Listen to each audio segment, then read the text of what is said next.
त्र्यंबक मामा, श्रीमंत, दरबाराच्या कामकाजाला सुरुवात होऊ द्यात. पण श्रीमंत, पण काय?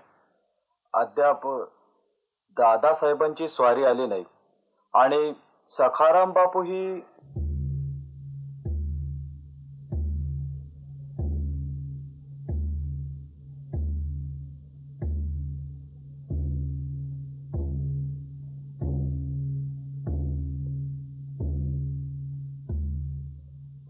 बरं झालं भेटलात. बापू, ही दरबार खोळंबलाय. कामकाजाला सुरुवात होऊ द्यात. जशी आज्ञा. त्र्यंबकराव. श्रीमंत, पानपतच्या मोहिमेत अनेक कर्ती माणसं कामी आली. त्यांची ही यादी.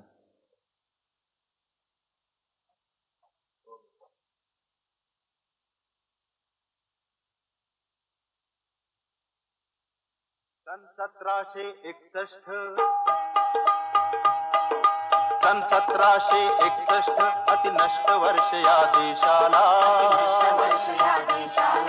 हर्ष मरे उत्कर्ष उरेना सकळा आली प्रेत कळा.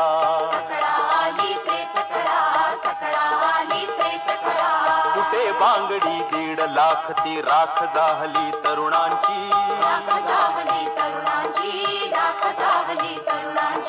कुठे बांगडी 1.5 लाख ती राख जाहली तरुणांची. आग पाखडी दैव आम्हावर मूर्ती अवतरे करुणाची. घरोघरी आकांत परोपरी खरोखरीचा प्रलय दिसे.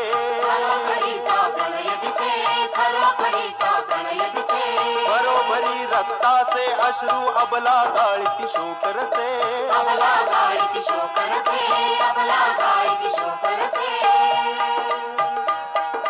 नाथ चालला सोडून अबला पाव कुणाच्या मुखाकडे.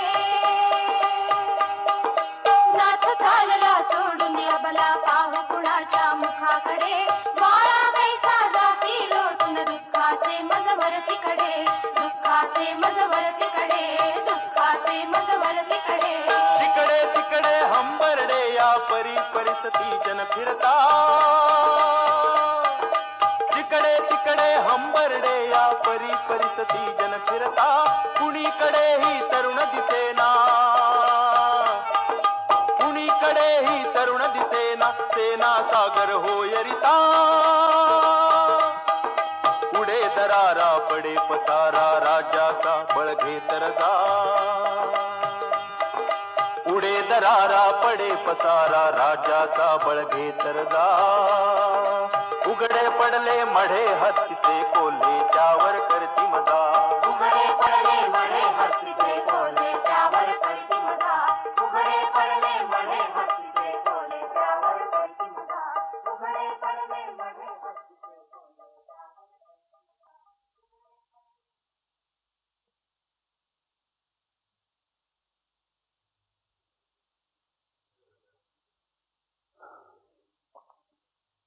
त्र्यंबक मामा, जी. या सर्वांच्या कुटुंबियांची तातडीची गरज भागवण्याची व्यवस्था करा आणि त्याची खबर आम्हाला वेळोवेळी देत जा. आणखी काही? कसूर माफ असावी श्रीमंत. कोण? दिनकर महादेव, बोला. एक विनंती आहे श्रीमंत. दिनकर महादेव, तुमचा अर्ज आमच्याकडे आलेला आहे. त्याबद्दल श्रीमंतांना तसदी द्यायची आवश्यकता नाही. बापू, बोलू दे त्यांना. काय विनंती आहे तुमची? श्रीमंत, मराठी दौलतीची घडली तेवढी सेवा आजवर केली. आता वयामुळं एवढी जबाबदारी पेलणं शक्य होत नाही. तेव्हा जवाळखान्याच्या सेवेतून मुक्तता व्हावी एवढीच विनंती. दिनकर महादेव, असं कितीचं वय झालंय की तुम्हाला या कामाचा बोजा वाटावा? मी श्रीमंतांना सांगितलं ते अगदी सत्य आहे. हे मोठं जबाबदारीचं काम, हे निभावणं. दिनकरराव, हा प्रश्न दरबारी उपस्थित करण्याचं काहीच प्रयोजन नव्हतं. आम्हाला सांगितलं असतं तरी चाललं असतं. आम्ही आपल्या अर्जाचा विचार करू आणि योग्य वाटल्यास सेवेतून मुक्त करू. पण पण श्रीमंत, तुम्ही बसा. हा पेशव्यांचा दरबार आहे. खासगी सल्ला मसलतीचं ठिकाण नव्हे. तुमच्यासारख्या अनुभवी माणसाला हे सांगायला पाहिजेच असं नव्हे. तेच म्हणतोय आम्ही. बापू, हे तुम्हालाही कळायला हवं. जेव्हा आमच्या समोर अर्ज पेश केला जातो तेव्हा त्याचा निर्णय आम्हीच द्यायचा. गरज वाटल्यास दौलतीचे कारभारी म्हणून आपला सल्ला घ्यायचा ही रीत आहे. आम्ही उपस्थित असता आमचे निर्णय आपण देऊ नये. आज्ञा श्रीमंत. बोला दिनकर महादेव. कशाचाही आणि कुणाचाही मुलायचा न ठेवता तुम्ही आम्हा सेवानिवृत्तीचे कारण सांगा. आम्ही ते जरूर ऐकू. श्रीमंत, पेशव्यांचा जवाहरखाना म्हणजे मोठी जबाबदारी. सणासुदीला खाशांच्याकडे अनेक नग जातात येतात. त्याची पोच पावती मिळाली नाही तर घोटाळा होण्याचा संभव अधिक. एक दागिना गहाळ झाल्यानं पेशव्यांचा जवाहरखाना रिकामा होणार नाही. पण माझ्यासारखा सामान्य माणूस जगातून उठेल. गरजेनुसार केलेल्या मागण्या लेखीच असतात आणि त्या पोहोचल्याच्या पावत्याही असतात. होय ना? मला वाटतं तसाच रिवाज आहे. हो श्रीमंत, पण तो तसा पाळला जात नाही. असा अडून बोलण्यापेक्षा दिनकर महादेव, अरे तुम्ही उघडच का नाही सांगत? सांगा ना, आम्ही पावत्या दिल्या नाहीत म्हणून. दिनकरराव, तुम्ही अर्ज मागे घ्या. दप्तरीच्या नियमांनाही अपवाद असतात. माणूस बघून ते पाळायचे असतात. बापू, ही पेशव्यांची मसनद आहे याचा विसर पडू देऊ नका. तिचा अपमान कोणी करू धजेल तर तिथे वयाचा, मानाचा आणि अधिकाराचा मुलाहिजा आम्हाला ठेवता येणार नाही. दिनकर महादेव, आजवर चालत आलेली ही जवाहरखान्याची शिस्त अशीच पुढे चालू ठेवा. खुद्द पेशवे देखील या नियमांना अपवाद ठरू नयेत.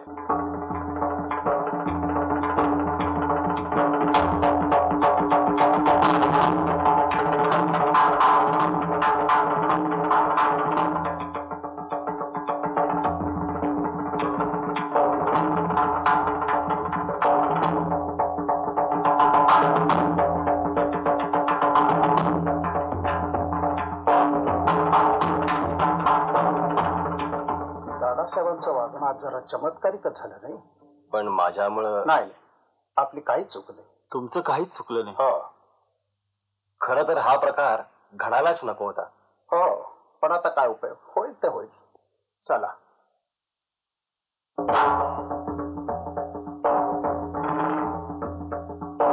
बापू, सबुरीनं घ्यावं. श्रीमंतांचं रक्त तरुण. आपण वडिलांनीच सांभाळून घ्यायला हवं. हे शहाणपण तुम्ही शिकवताय आणि आम्हाला?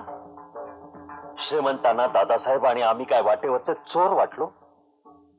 एका 1.5 दमडीच्या दागिन्याच्या पावतीसाठी भर दरबारात आमच्याशी शोभा? पण बापू, राम राम सरकार. हा, हे असं कधी झालं नाही. काय झालं रामजी काका? नाही, मी राम राम केला पण थोरल्या सरकारानं माझ्याकडे बघितलं पण नाही. आजची गोष्ट निराळी आहे रामजी काका.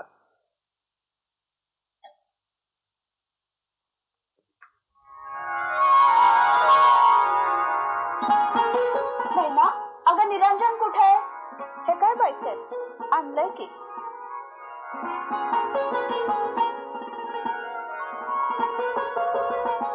गोविंद विडाळ जी पैसे.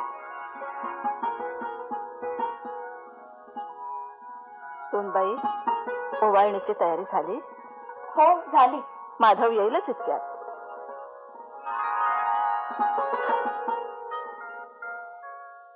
औक्षवंत व्हा. बसा. सुनबाई ओवाळतेस ना? ओवाळणं? पण कशाबद्दल? माधवा, आज शनिवार वाड्यात पेशवा आल्यासारखं वाटलं. अलीकडं माझी आशाच मावळत चालली होती. आपल्या वडिलांच्या पुण्याईचं स्मरण आपल्याला राहावं, विश्वासरावांचे भाऊ आपण शोभावेत एवढीच आमची इच्छा. आई साहेब, आपल्या इच्छेच्या बाहेर आम्ही आहोत. ते आम्हाला ठाऊक आहे.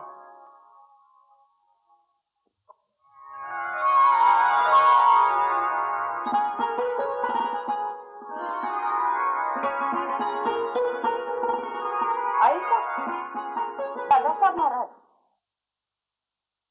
येऊ दे त्यांना आत.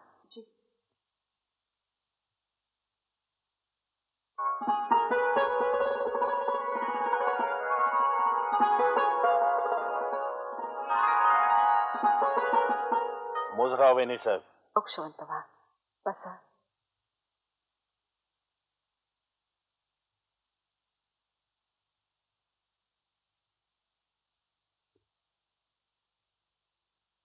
आज माधवरावांना ओवाळत वाटतं. हो, आज दरबार झाला. आज पौर्णिमा ना. हो, आणि तसाच मोठा पराक्रमही करून आले आहेत. भर दरबारात आमचा उपमर्द ही काय साधी सुधी गोष्ट नव्हे. उपमर्द? माधवानं आपला उपमर्द केला असं आम्हाला तरी वाटत नाही. आम्ही होतो तिथं. उलट आम्हाला वाटलं माधवाचं आजचं दरबारातलं वर्तन पाहून आपल्याला संतोष वाटला असेल. खुद्द पेशवे देखील नियमाला अपवाद ठरू नये अशी आज्ञा दिली त्यानं. नाही मग ते ठीक आहे, पण वहिनी साहेब, असा लहान तोंडी मोठा घास घेणं योग्य नव्हे. आज बापून बोलले, उद्या आम्हाला बोलतील. काका, बापूने आपल्यातला फरक का आम्हाला कळत नाही? माधवा, अरे विसरतोस तू? छत्रपतींनी जेव्हा पेशवाईची वस्त्र तुला दिली तेव्हा सखाराम बापूंनाही कारभाऱ्याची वस्त्र मिळाली. हो, पण ती कारभाऱ्याची वस्त्र पेशवाईची नव्हे. काका, बापू नेमकं हेच विसरतात. कारभार चालवणं पेशव्यांच्या मर्जीचं काम नसेल तर त्या पेशवाईला अर्थ काय?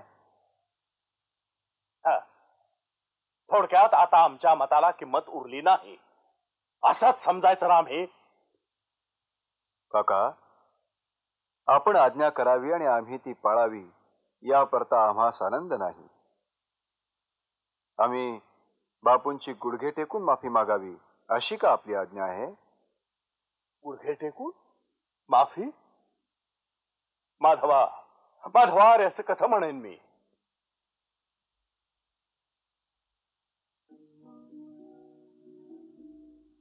माधवा, आज आम्ही आपल्याला ओवाळलं, पण त्याचबरोबर एक महत्वाचा इशाराही देऊन ठेवतो. कुणाच्याही बाह्य रूपाला कधीही भुलू नका. कुणाच्याही सांभाळा.